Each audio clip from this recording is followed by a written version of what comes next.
Hey everyone, how's it going? It's Randy Rock from Golden City Films, and today I'll be showing you the SmallRig cage for the A6300, the NATO rail, and also the adjustable top handle. So let's dive right into it. Let's start with the cage. The cage itself is designed very nicely. There's no block on the battery opening, the battery coming out, nothing to block it. So that's really good, because that would rule it out immediately if not. It's got plenty of quarter 20 holes, plenty everywhere here. And the most important thing about this cage with the A6300 is that this is you screw it in right there, right under the sensor, so it does a really good job of taking the heat from the sensor and dissipating it all around. So the more metal you have, really, the less likely you're ever going to get even close to an overheat. I've never had an overheat with this camera. I did once on set, but I turned it off, turned it back on, and like literally 10 seconds apart, it was fine again. So one thing I also noticed for the overheating for this camera, if that is an issue for you, it's not for me. But another thing is they tell you to you know, do this sort of thing if you're going to so you can let heat come out here. That's incorrect. It doesn't work properly. You have a much less chance of it overheating if you leave that screen there for something else for the heat to go into and to dissipate into. So it's going all around the cage, it's going into this, as opposed to it's not touching that and it's got nothing to cool it down here, nowhere for the heat to go. So that's pretty much the best thing about this cage. I mean, the mountability everywhere. It doesn't come with this. I added this in. This is sort of my extra little finger grip, because the switch for the A6300 is right here on the grip, so I hit it accidentally sometimes, so I just use up here now. Let's see what else. Over here you can see there's no, you know, it doesn't block any of the inputs at all.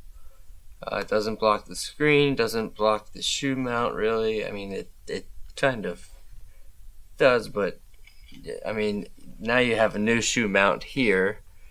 You have a new cold shoe up here, this whole thing. And then you have two spots where you can put a rail through. Maybe if you want to put a rail through and put external monitor over here, or whatever you want to do, you can do that. And then this is just mounted on by a NATO rail, and it's quick release, so you can keep it off your camera and just, you know, I mean, there's the NATO rail right there. That's screwed in right through the top, through the cage here, and so you don't have to have the handle on all the time if you want. And then if you do, I mean, it's quick release, so it just slides right back on. You can position it wherever you want. I like to go center of the lens, and then just tighten it down. And these are great because these all, you know, come down, and you can turn them without turning them, you know what I mean? So you can kind of end up with the position, you can have it tightened down and end it up in any position you want with these, you know. So I typically put this one out, facing straight forward, this one down, and this one just to the side, because that leaves me the most room under here to really like grab the handle in between here and here. And then also back here, it's not in my way of anything. Now this handle, you can go through, you can say this configuration would be wrong for this lens, because look how easy it is to tip over. So what I should do, and the cage comes with this, and so does the handle. What I'd want to do is take these two screws here, and you can just quickly loosen them a tiny bit and slide it all the way back, or wherever you want, you know, depending on your lens and camera combination, and then you can just tighten it down. Okay, so I know you're thinking there's a lot of people out there that hate tools and they like everything to be toolless. Well, if you want another way to flip this around, that's actually probably quicker. You're on a quick release NATO plate, so you just loosen this, push that down, slide it off, flip it back around, and you're good to go. Now obviously if you had a mic up here, it would now be facing backwards or whatever, so you gotta think of what you're, you know, loading this up with. But I just wanted to show you that you don't have to ever loosen these screws if you don't want to. You can just flip it around here. Oops, sorry, stop. There we go. Yeah, and it literally takes, I don't know, how long did that take? A couple seconds? And I've never done that before, so. But now this would be more suited to hold this type of lens. Now if I put on like a 70 to 200, obviously I'm going to switch it forward. And I can do that with these, or I can do that just by flopping the rail over, and there you go, good to go.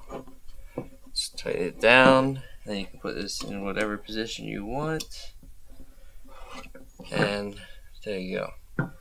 So aside from that, up here is a really good spot to mount a cold shoe mount. I mean, you already have one here, and you have one here.